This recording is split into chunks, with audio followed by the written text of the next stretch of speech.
हमारे भारत देश को आज आजाद हुए 79 साल हो चुके हैं, लेकिन आजाद भारत देश में हरियाणा राज्य के करनाल जिले में आज भी एक पूरा गांव ऊंचा समाना गुलामी से भरी जिंदगी जीने को मजबूर है। जानकारी के अनुसार लगभग 10,000 जनसंख्या वाले इस गांव में एक राजपूत परिवार के राजेंद्र सिंह और इसके बेटे निशांत सिंह राणा द्वारा एक शरारती गैंग तैयार करके 42 वर्षों से गरीब लोगों पर बड़े बड़े अत्याचार किए जा रहे हैं। क्या इस देश में गरीब होना गुनाह है? क्या सरकार के वादे सिर्फ कागजों तक सीमित हैं? ऊंचा समाना गांव की ये हालत सिस्टम पर बड़ा सवाल खड़ा करती है, जहां 1984 में दिए गए गरीबों के प्लॉट आज तक उन्हें नहीं मिल सके क्योंकि उन पर दबंगों ने कब्जा कर रखा है। कोशिश कर ठाने की यहाँ तक भी बहुत सिफारिश लगवाया अरविंदर सिंह कल्याण की, ताकि उठाओ इन्हें बताओ क्या कर रहे हैं। जो करवा रहे इनका प्लाट छोड़ देंगे, अपने प्लाट में चले जाएंगे। एक ये बेचारी पंडितानी है, 50 साल तक खोखा लेके अपना चाहेगा गुजारा कर रही थी। 8 साल हो गए इसका खोखा भी सारा खा कर ले गए गुंडों के द्वारा। 8 साल हो गए इसका खोखा नहीं दिया आज तक। बेचारी भूखे मरे बच्चे इसके चाय बेच कर गुजारा कर रहे थे 50 साल लोग। ये कर रहे हैं कल्याण साहब। एक बार ये भी दिखा दो जी पीछे का। हाँ ये देखो, इसका राणा देखो बेचारे, साइकिल में पेंचर लगा के गुजारा कर रहे हैं। यहाँ पर भी मुश्किल लिगड़ा जिसकी तो भाई भूखा मतलब पास होता। ये पेंचर लावाएंगे, पेंचर का सामान रखे जो भी कर रहे हैं देखियो, ये गुजारा कर रहे हैं जी। 42 साल हो गए इसको प्लॉट नहीं है। ये हालात है इस हरियाणा के अरविंदर सिंह कल्याण के स्पीकर साहब के पड़ोस में हो रहा है अत्याचार इन गरीबों। और उनको इतनी रियायत दे रखी, वहां पड़े रहे निशांत राणा फार्म हाउस है। गेल रहे, जब भी स्पीकर साहब आ जाए उनकी गेल खड़े हो जाए चौड़ा हो। तो स्पीकर साहब हम तो हाथ जोड़ के कहे 11 साल 12 साल इन किस्तें दे दिए, बदमाश होता है। थोड़ा सा समय मरते भी दे दो गरीब आदमी, हमारा भी उद्धार हो जाएगा, इनका प्लॉट मिल जाएगा। उस प्लॉट का रिबन भी आप काट दियो, उसका उद्घाटन कर दियो, थोड़े बड़े उद्घाटन करो आप लोग। जी हाँ, करनाल जिले का ऊंचा समाना गांव, जहां कभी गरीबों के सपनों को जमीन मिली थी। दरअसल सरकार ने आज से 42 वर्ष पहले 20 सूत्रीय कार्यक्रम के तहत गरीब परिवारों को केवल रहने के लिए 3-3 मरले के 43 प्लॉट दिए थे, ताकि वो अपना घर बना सके, अपनी जिंदगी बदल सके। लेकिन उन सपनों पर गांव के ही कुछ दबंगों सतपाल और रामपाल सैनी आदि ने कब्जा कर लिया था। इतना ही नहीं, गांव में ये कब्जाधारी लोग खुलेआम ये कहते फिर रहे हैं कि अब तो हमारा रिश्ता सीधे मुख्यमंत्री नायब सिंह सैनी से है, और यही बात इनकी ताकत बनती जा रही है। लेकिन यहाँ सवाल ये है कि क्या सच में सत्ता का नाम लेकर गरीबों का हक छीना जा रहा है, या फिर ये एक सोची समझी साजिश है मुख्यमंत्री को बदनाम करने की। ऐसे में अब नजरें टिकी हैं सीएम नायब सिंह सैनी पर कि क्या वो खुद इस मामले को संज्ञान में लेंगे, क्या इस मामले की उच्च स्तर पर जांच होगी, क्योंकि अगर कोई सीएम के नाम का गलत इस्तेमाल कर रहा है तो उस पर कार्रवाई भी उतनी ही सख्त होनी चाहिए। वहीं हैरानी की बात तो ये है कि आज 42 साल बाद भी ये कब्जा बरकरार है। पीड़ित दर दर भटकते रहे, दफ्तरों के चक्कर काटते रहे, हाथ जोड़ते रहे, लेकिन सिस्टम चुप रहा। सरकार के आदेश भी इन दबंगों के सामने बेअसर साबित हुए। लेकिन इस दुख की घड़ी में गांव के ही एक समाज सेवी व्यक्ति राजकुमार शर्मा शुरू से ही इन गरीबों का सहारा बनकर आगे आए हुए हैं। उन्होंने इन गरीबों को उनका हक दिलाने के लिए एक मिशन शुरू किया हुआ है। गौर करने वाली बात यह है कि उस वक्त राजकुमार शर्मा की उम्र महज 13 वर्ष थी। आज उनकी उम्र 55 वर्ष है।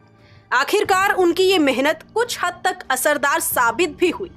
42 वर्षों से लगातार ये लड़ाई लड़ रहे राजकुमार शर्मा ने 18 जुलाई 2005 को तत्कालीन राष्ट्रपति एपीजे अब्दुल कलाम के आदेश पर इन 43 प्लॉट में से 30 का कब्जा इन गरीबों को दिलाया था।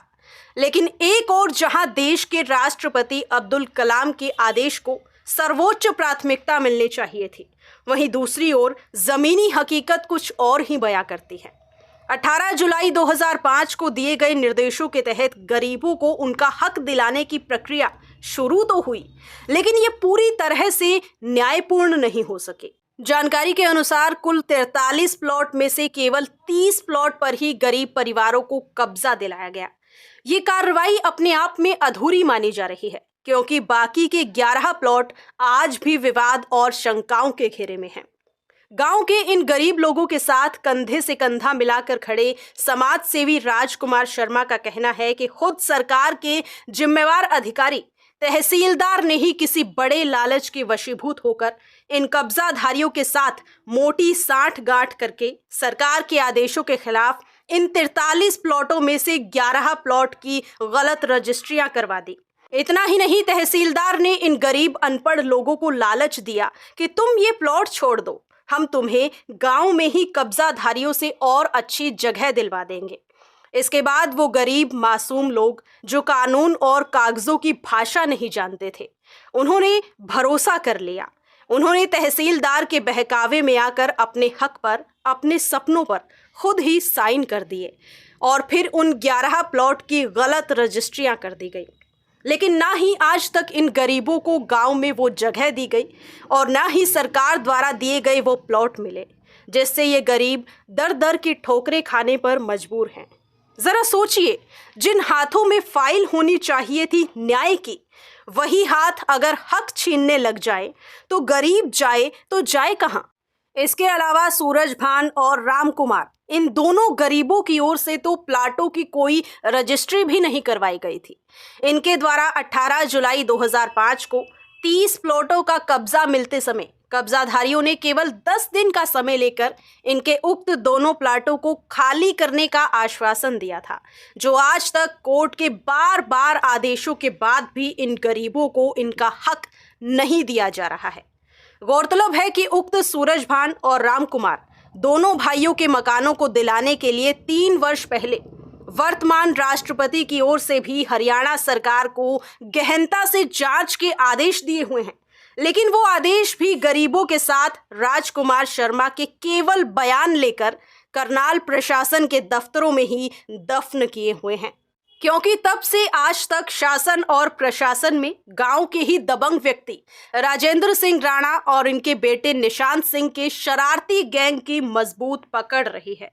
वर्ष 2014 में सबका साथ सबका विकास का नारा लेकर आई बीजेपी सरकार में बैठे 3 बार के विधायक और अब हरियाणा विधानसभा अध्यक्ष श्री हरविंदर सिंह कल्याण व हरियाणा के पूर्व मुख्यमंत्री रहे मनोहर लाल खट्टर और इनके रिश्तेदार कृषि मंत्री श्याम सिंह राणा, इन सबका सहयोग गरीबों की बजाय गांव के दबंग व्यक्ति राजेंद्र सिंह और इसके बेटे निशांत सिंह राणा सहित इसके पूरे गैंग को मिला हुआ है, जिसने अपने इस गैंग की बागडोर अब अपने बेटे निशांत सिंह राणा को पूरी तरह से सौंप दी है, जो हर समय स्पीकर हरविंदर सिंह कल्याण के साथ रहता है।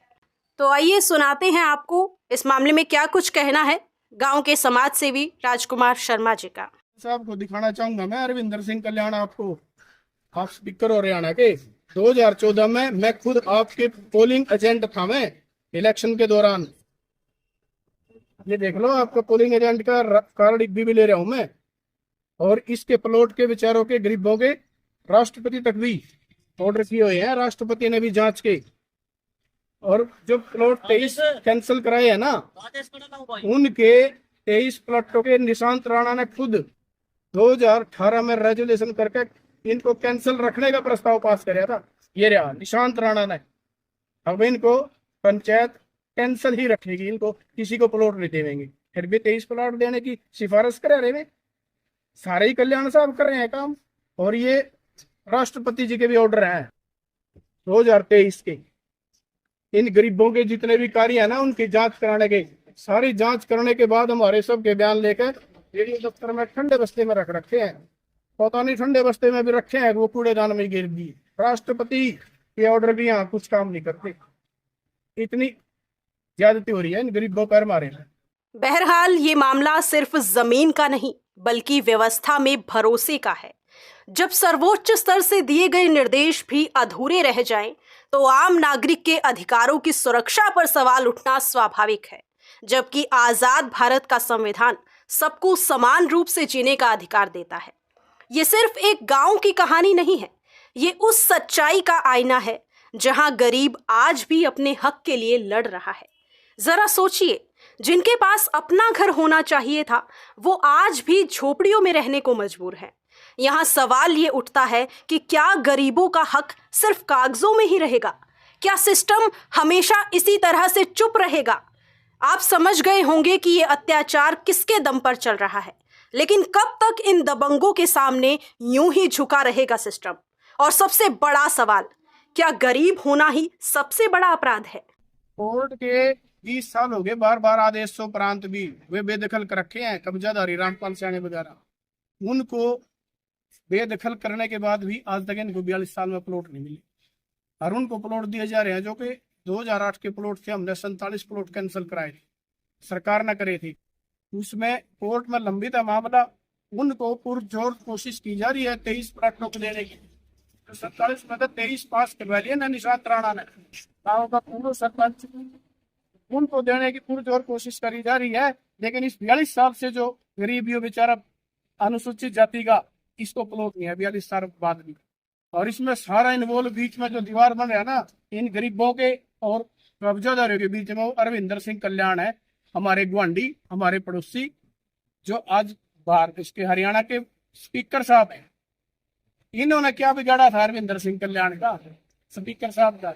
और उन्होंने निशांत राणा रामपाल सैनी ने इन्होंने क्या संभाला था उनको? इतनी जाति कर रहे हैं, उनको प्लॉट दे रहे हैं, देने की पुरजोर कोशिश कर रहे हैं और कोर्ट में लंबित पड़े उनका मामला। अब वक्त है आवाज उठाने का।